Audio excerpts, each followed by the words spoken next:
Bible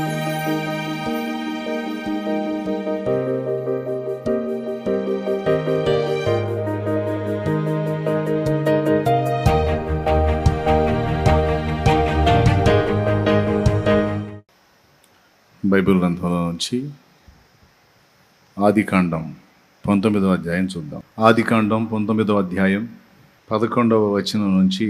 అప్పుడు వారు పిన్నలు మొదలుకొని పెద్దల వరకు ఆ ఇంటి ద్వారము దగ్గరనున్న వారికి కనుమబ్బు కలుగజేయగా వారు ద్వారము కనుగొనలేక విసిగిరి.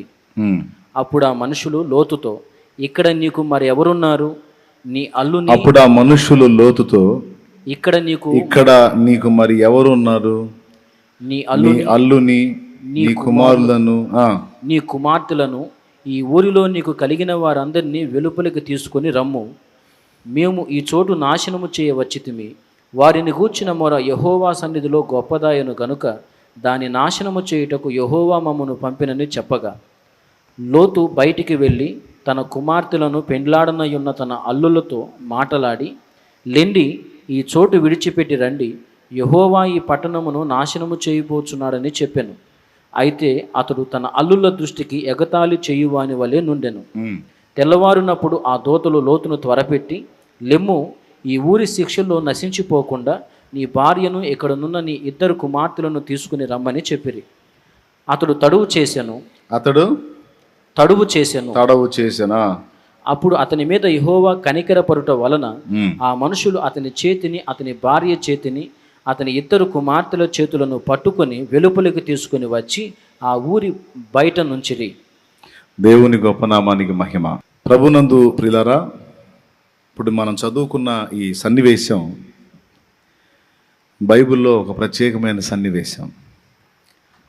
దేవుని యొక్క ఉగ్రత ఆ పట్టణాల మీదకి దిగి వస్తున్న సంగతి ఆ పట్టణస్థులకి తెలియదు. ఆ పట్టణంలో చాలామంది మనుషులు ఉన్నారు, కానీ వాళ్ళు ఎంత దుర్మార్గులు అయిపోయారంటే, మనుషుల దృష్టికి దుర్మార్గులు అయితే అది వేరే సంగతి, వారు దేవుని దృష్టికి అధిక దుర్మార్గులు అయ్యారని గ్రంథంలో రాయబడి ఉంది. ఎవరు వాళ్ళు? సొదొమ గొమొర్రా మనుషులు.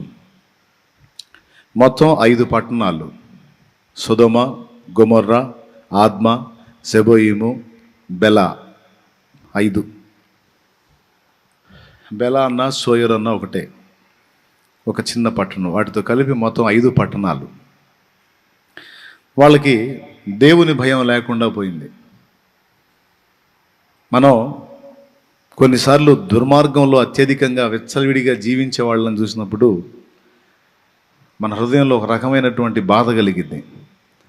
మంచి వాళ్ళు పోతున్నారు, వీడు బాటిల్ లేదురా, ఏం బాటిల్ లేదురా అని ఈ దుర్మార్గంలో బతికే వాళ్ళని చూసి మనం అనుకుంటూ ఉంటాం. సొదొమ గొమొర్రాలను గూర్చిన మొర్ర గొప్పది అని ఉంది. సొదొమ గొమొర్రాలను గూర్చిన మొర్ర గొప్పది అంటే ఎవరు పెట్టారు సొదొమ గొమొర్రాలను గూర్చిన మొర్ర? మీకు తెలుసా? మీరు నమ్మగలరా? భూమి పంచభూతాలు మొర్ర పెడతాయి దేవునికని దేవుని గ్రంథంలో ఉంది. భూమి ఒక మనిషి అయినట్టు భూమితో దేవుడు మాట్లాడుతుంటాడు. ఆకాశం ఒక మనిషి అయినట్టు మాట్లాడుతుంటాడు. యెషయా గ్రంథం 1:1 చూస్తే, ఆకాశమా ఆలకించుము, భూమి చెవియొగ్గు అంటాడు. భూమికి ఏం చెవులు ఉన్నాయా అంటే మనకు తెలిసి లేవు, కానీ దేవునికి తెలిసి ఉన్నాయి. భూమికి చెవులు ఉన్నాయా అంటే లేకపోతే ఎందుకంటాడు చెవియొగ్గమని? సరే వదిలే. ఆదికాండం 4వ అధ్యాయంలో మీరు చూడగలిగితే, కయ్యను హేబేలును చంపినప్పుడు హేబేలు రక్తం తీసుకోవడానికి భూమి తన నోరు తెరిచిందట. ఆ మాట రాసి ఉంటుంది, చూస్తారా ఇంట్రెస్ట్ ఉంటే? 10వ వచనం, 4వ అధ్యాయం 10వ వచనం. అప్పుడు ఆయన, నీవు చేసిన పని ఏమిటి? నీ తమ్ముని రక్తము యొక్క స్వరము నేలలో నుండి నాకు మొరపెట్టుచున్నది. కావున నీ తమ్ముని రక్తమును నీ చేతిలో నుండి పుచ్చుకుంటకు నోరు తెరచిన ఈ నేల మీద నోరు తెరచిన నేల. యెషయా 1:1లోనేమో ఆకాశము ఆలకించు, భూమి చెవియొగ్గు అంటాడు. అంటే భూమికి చెవులు ఉన్నాయి. ఇక్కడేమంటాడు, తన నోరు తెరచి నీ తమ్ముడైన హేబెలు రక్తము మృంగింది అన్నాడు. అంటే భూమికి నోరుంది. అంతేకాదు, ఈ నోటితో దోషుల నిర్దోషుల రక్తమును మింగటమే కాదు, దుర్మార్గం జరుగుతున్నప్పుడు మొర్ర కూడా భూమి పెట్టిద్ది అనేది ఒక సాక్ష్యం. సొదొమ, గొమొర్రా, ఆద్మా, జెబోయిము, బెల అనేటువంటి 5 పట్టణాల గురించి కూడా మొర వెళ్ళింది దేవుని సన్నిధికి. భూమి, ప్రకృతి మొర్ర పెడుతుంది ఈ దుర్మార్గాన్ని చూసి, ఆ పట్టణాల్లో జరుగుతున్న దుర్మార్గాన్ని చూసి. ఆ మొర్ర దేవుని సన్నిధికి చేరింది. దేవుడు దిగొచ్చాడు. నా యుద్ధకు వచ్చిన మొర చొప్పున వారు సంపూర్ణంగా జరిగించారో లేదో నేను తెలుసుకుంటానని ఆయన సొదొమ ప్రాంతానికి వెళ్ళాడు. ఆయన త్రియేక దేవుడు. ఆయనలో 2 భాగాలు. ఒక భాగం అబ్రహాం దగ్గర ఉన్నాడు, మిగిలిన 2 భాగాలు 2 దూతల్లాగా, 2 మనుషుల్లాగా సొదొమ ప్రాంతానికి వెళ్ళారు. వెళితే వీళ్ళని వాస్తవంగా పరదేశుల్ని ప్రేమగా చేర్చుకోవాలి. వాళ్ళు ఎవరో ఆతిథ్యం ఇలా చేర్చుకోవాలి. లోతు వీళ్ళని చూసి వీళ్ళని చేర్చుకున్నాడు. లోతు ఇంట్లో ఉన్న వీళ్ళని, కొత్త వాళ్ళని ఆ ఇంటికి వచ్చారని తెలుసుకొని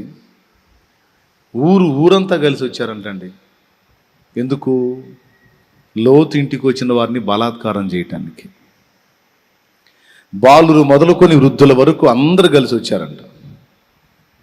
అంటే బాలురు అంటే పిల్లలు. అంటే పిల్లలు కూడా కామ వికారమైన చేష్టల్లో ఉండిపోయారు. ముసలి వాళ్ళు సైతం, వాళ్ళకి షుగర్లు లేవు, బీపీలు లేవు, వాళ్ళకి మోకాళ్ళ నొప్పులు లేవు, వాళ్ళకి ఏ జబ్బులు లేవు.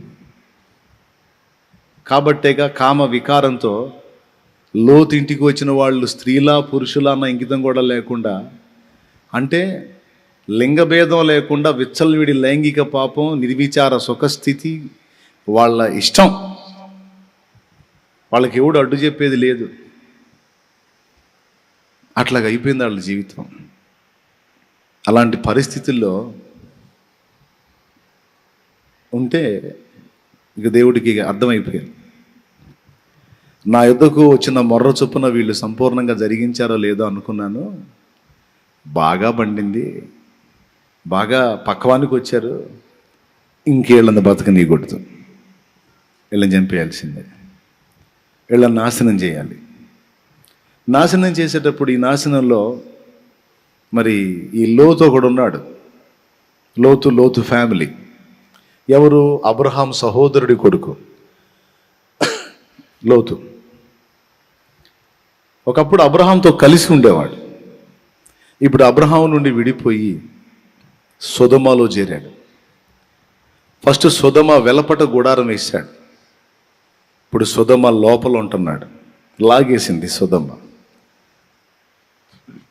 ఎందుకు వెళ్ళాడు? అబ్రహాంను వదిలిపెట్టి.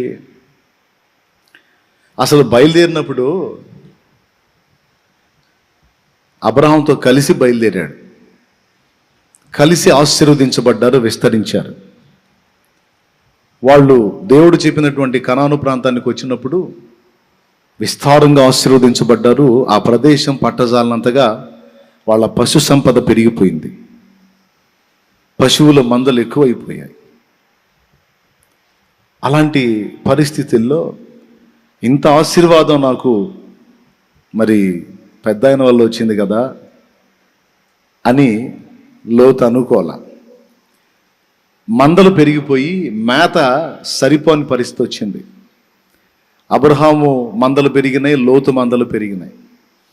చివరికి ఈ మందలు మేత మేపుకునే దగ్గర అబ్రహాం కాపర్లకి లోతు కాపర్లకి కొట్లాట వచ్చి ఇద్దరు కొట్టుకున్నారు పొలాన.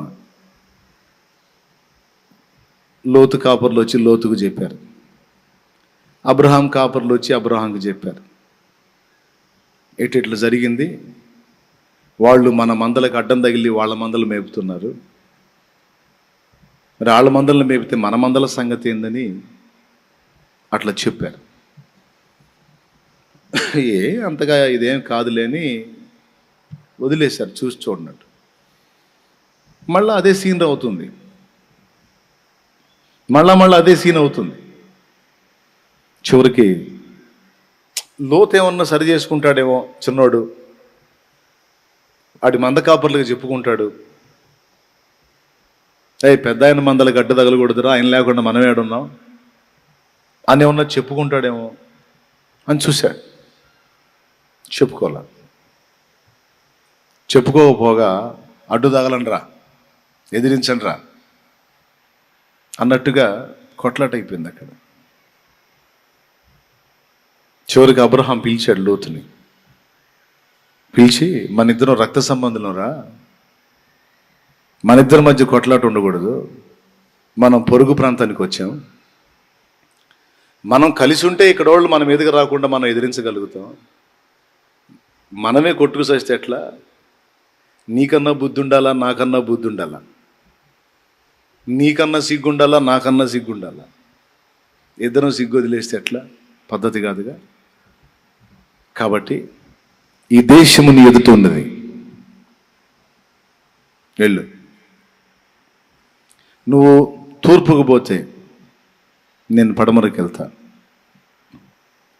నువ్వు పడమరకు వెళ్తే నేను తూర్పుకు పోతాను, నువ్వు ఉన్న దిక్కుకి నేను రాను.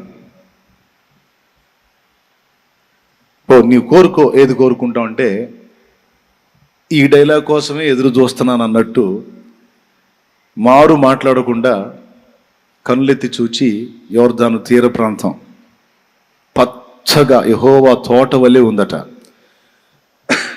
యోర్దాను తీర ప్రాంతం అదే సొదొమ ప్రాంతం, సూపర్ ఉంది పచ్చగా. ఆ ప్రాంతాన్ని చూపించి నేను అటు వెళ్ళిపోతాను అన్నాడు. ఎవరి కోసం వెళ్తా అన్నాడు? ఎవరి కోసం వెళ్తా అన్నాడండి?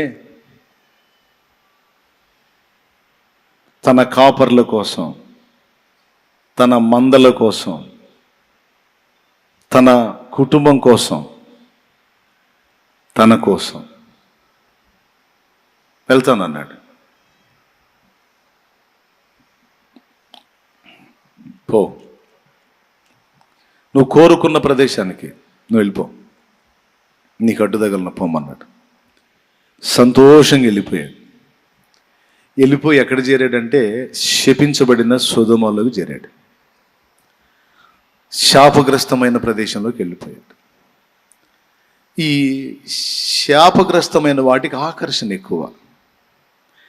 దేవుడు వేటినైతే చేయొద్దంటాడో, ఎలాగైతే ఉండొద్దంటాడో, ఏదైతే మనం చేయకూడదని అంటాడో, ఏవైతే మనం ముట్టకూడదని అంటాడో వాటికి ఆకర్షణ ఎక్కువ. నేను చెప్పేది మీకు అర్థమవుతుందా? మద్యం చూడండి, మందు చూడండి, అసలు బాటిళ్ళలో ఎంత ఆకర్షణీయంగా ఉంటుందో. రకరకాల కలర్లు మందు బాబులకి దాన్ని చూస్తే ఆవాహయామి ఆవాహయామి అంటుంటుంది మనసు. అదే లాగుతుంటుంది, రారా రారా నన్ను దాగరా. అలాగే కట్టుకున్న భార్య సుందరంగా కనపడదు, ఆమె మంచి అందగత్తి అయినా సరే కొరియుదేలాగా కనపడిద్ది. పనికి మాలిన సైతాను మొహం ఉంటుంది చూడు, ఆ సైతాను మొహంది వీడికి భలే ఆకర్షణీయంగా కనపడుతుంటుంది, కనపడిద్ది. అసలు ఎంత తెగిస్తాడంటే దానికోసం భార్య గొంతు కూడా కోస్తాడు. వీడు కోసారట, భార్య గొంతు కోస్తాడు. చక్కని భర్త ఉంటాడు, చక్కని భర్త ఉంటే ఆ భర్త ముఖం అందంగా కనపడదు ఒక్కో తల్లికి. ఎవడో ఉంటాడు చూడు దరిద్రపోడు, వాడు పొగులు చూస్తే నైట్ కల్లోకి వస్తుంటాడు, అట్లాంటి వాడు నచ్చుతాడు ఈ దెయ్యం మోహం దానికి. మిమ్మల్ని కాదులే అట్లాంటి వాళ్ళకి. దేవునికి స్తోత్రం. నిజంగా భర్త మంచోడు, పద్ధతి గల్లోడు, పద్ధతిగా చూసుకుంటాడు, ప్రేమగా చూసుకుంటాడు, క్రమంగా ఉంటాడు, సత్ప్రవర్తన కలిగి ఉంటాడు, పువ్వుల్లో పెట్టి చూసుకుంటాడు, మంచి మనసు. అట్టంటోడిని మోసం చేస్తాడు. ఆకర్షణల దెబ్బ. ప్రియులారా, అరే అసలు ఆ మనిషిని ఇష్టపడ్డావు, నువ్వు ఏమన్నా ఉందా అంటే నా కళ్ళతో చూడు గురు అంటాడు. ఈ ఈ నచ్చిన మనిషిని మనం వాడి కళ్ళతో చూడాలంట.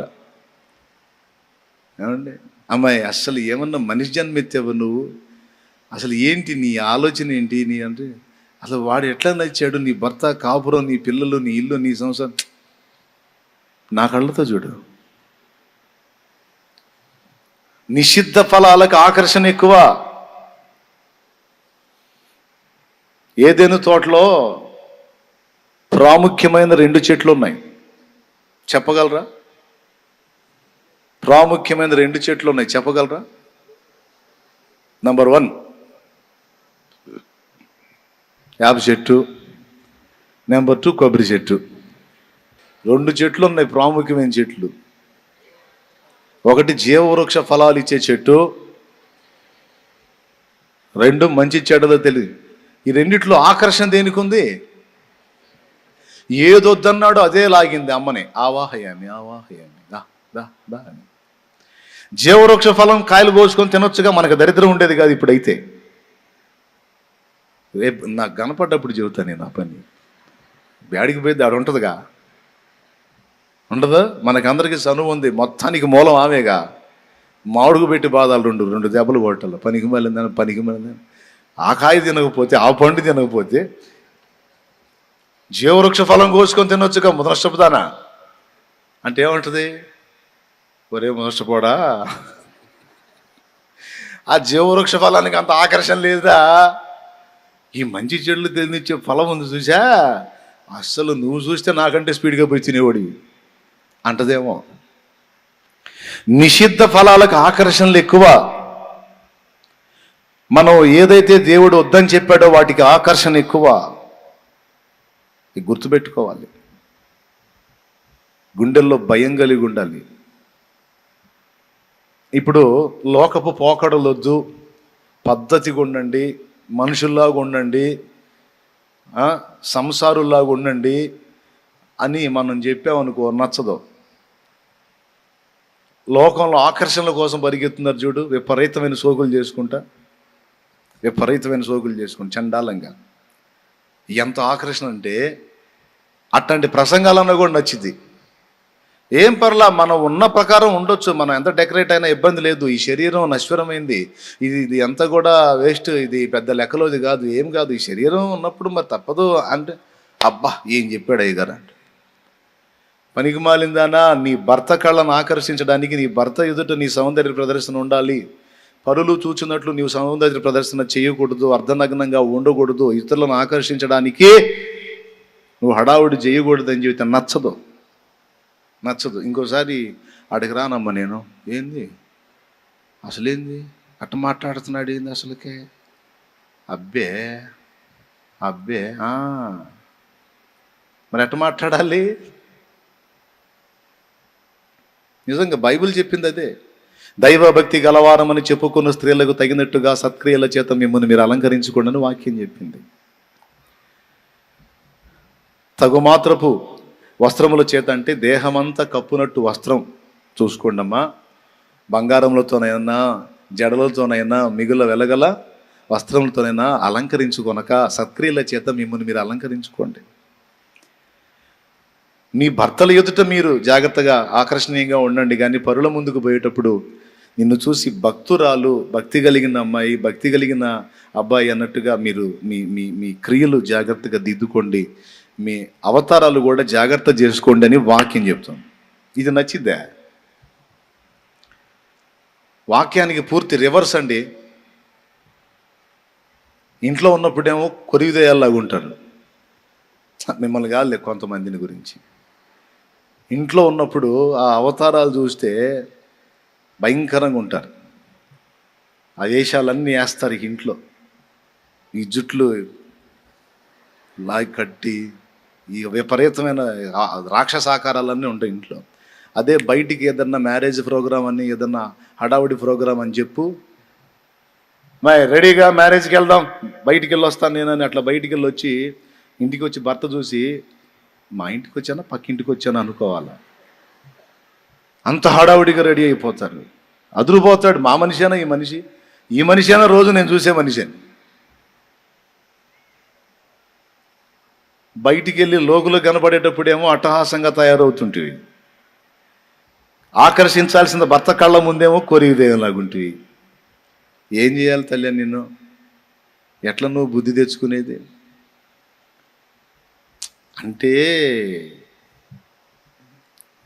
మీకు కొంచెం బాధ అనిపించవచ్చు, కానీ ఏం చేద్దాం? రివర్స్ ఎక్కడ అట్రాక్షన్గా ఉండాలో, ఎక్కడ కప్పుకోవాలో రివర్స్ చేశాడు సైతాన్. నిషిద్ధ ఫలానికి, నిషిద్ధమైన దానికి ఆకర్షణ ఎక్కువ. క్షణికమైనటువంటి లోక ఆపేక్షలను మనం గమనిస్తే, లోకస్తులను చూస్తే వాళ్ళ హడావుళ్ళు చూసి భక్తులు కూడా అట్రాక్ట్ అయిపోయి వాళ్ళలాగా తయారవ్వాలని ఎన్ని తిప్పలు పడతారో.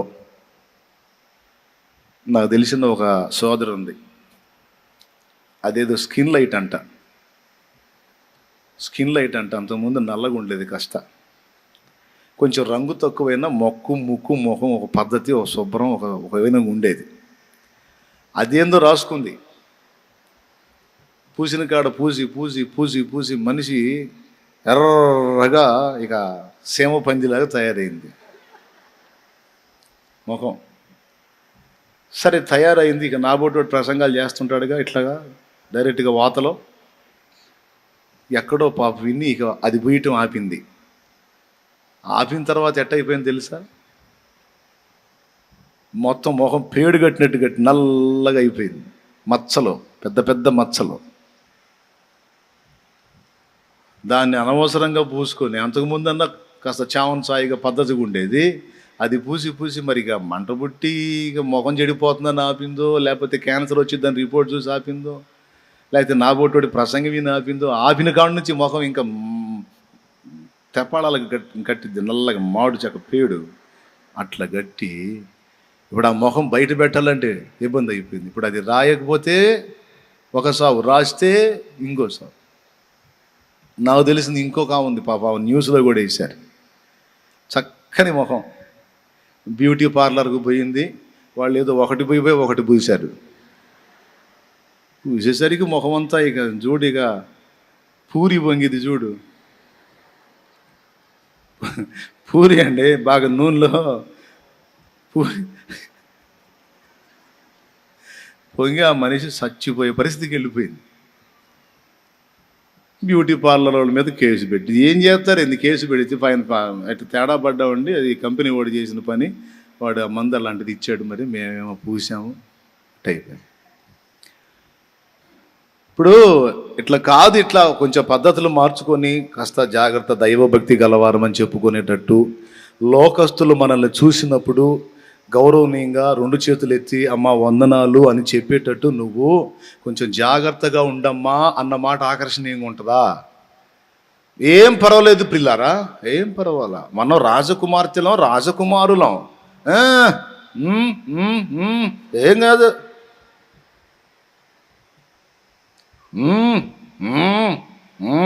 ఏం కాదు, ఏ శోకన్నా చేయొచ్చు మనం. అట్లా మనకు తగదు అంటే నచ్చదు. ఇంకోసారి రా, నేను ఆ చర్చికి ఏంది చండాలంగా తిడుతున్నాడు, పోయి వాగులో దూకు, నాకెందుకు. కానీ నచ్చదు. నిషిద్ధమైన వాటికి ఆకర్షణలు ఎక్కువ, చెయ్యకూడని వాటికి ఆకర్షణలు ఎక్కువ, ఎగబడతారు.